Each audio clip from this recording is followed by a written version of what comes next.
তো বন্ধুরা সকালে নিয়ে চলে এলাম হচ্ছে চা, একটা আমার জন্য, একটা হচ্ছে আমার মায়ের জন্যে। বাবা তো বললাম সকালে চলে যায় কাজে। আর এই যে সকালে হয়েছিল পরোটা, পরোটার সাথে চা, উফ অসাম। আর এই যে আমি খেয়ে নিচ্ছি। আর লুচি হলে তো আর কোনো কথাই হবে না, জাস্ট ওয়াও।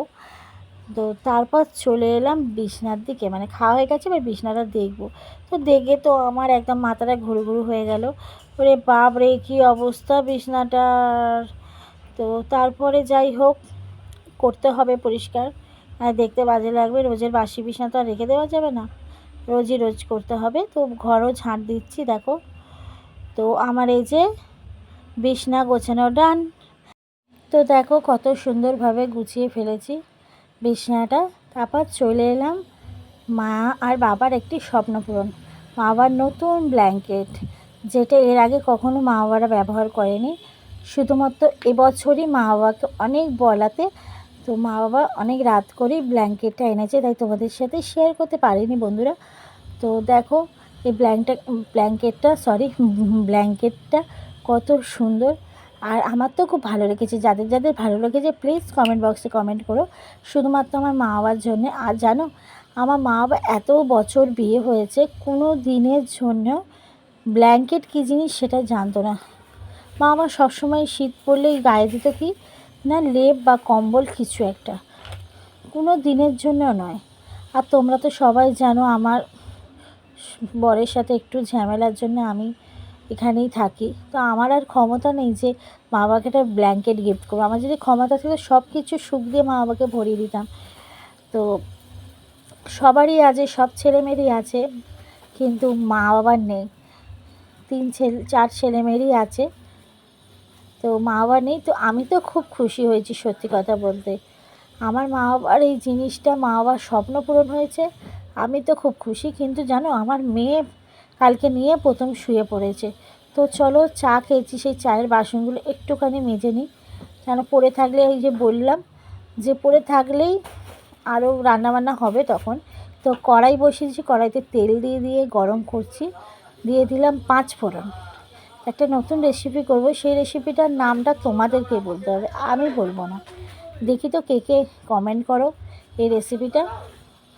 ও 5 ফোড়ন দিয়ে 5 ফোড়ন দিয়ে দিয়ে দিলাম 2টো কাঁচা লঙ্কা। আর এই যে আমি আমার মেয়েকে বলেছিলাম একটু ক্যামেরা ধরতে, ওকে ক্যামেরাটা দিয়ে চলে গেল। ওর পড়াচ্ছিলাম বলে ও লিখছিল, একটুখানি বললাম একটুখানি করে দে। এই যে মা সব কুটে দিয়ে গেছে, মা গেছিলো একটা কাজে, কুটে দিয়ে গেছে। আর মা একটা কাজ করে, তোমাদের তো আমি আগে জানাইনি, এখন জানালাম। মা একটা কাজ করে, মা ওই আয়া টাইপের কাজ করে, কাজ কোনো খারাপ জিনিস নয়। আর এই সব সবজিগুলো মা কেটে দিয়ে গেছেন, আমি দিয়ে দিলাম, যাতে কচু, ঢ্যাঁড়স, নানা রকম, আলু, সিম সব কিছু আছে। তো আমি এই যে কড়াইতে চাপিয়ে দিলাম, চাপিয়ে দিয়ে আর এই যে আমি নাড়ছি। আসলে এক হাতে তো বন্ধুরা, এক হাতে খুন্তি এক হাতে ফোন, তোমাদের জন্য তো আমাকে একটুখানি করতেই হবে জাস্ট। তো দেখো আমি করছি, করে একটু বাসনটা যে মেজেছি এটা একটুখানি তোমাদের সাথে দেখিয়ে দিলাম। আর কাপটা একদম উপরে রেখেছি তো খুব তাড়াহুড়োতে, কাপটা একটু ঢুকিয়ে দিই, নাহলে পড়ে টরে ভেঙে যাবে।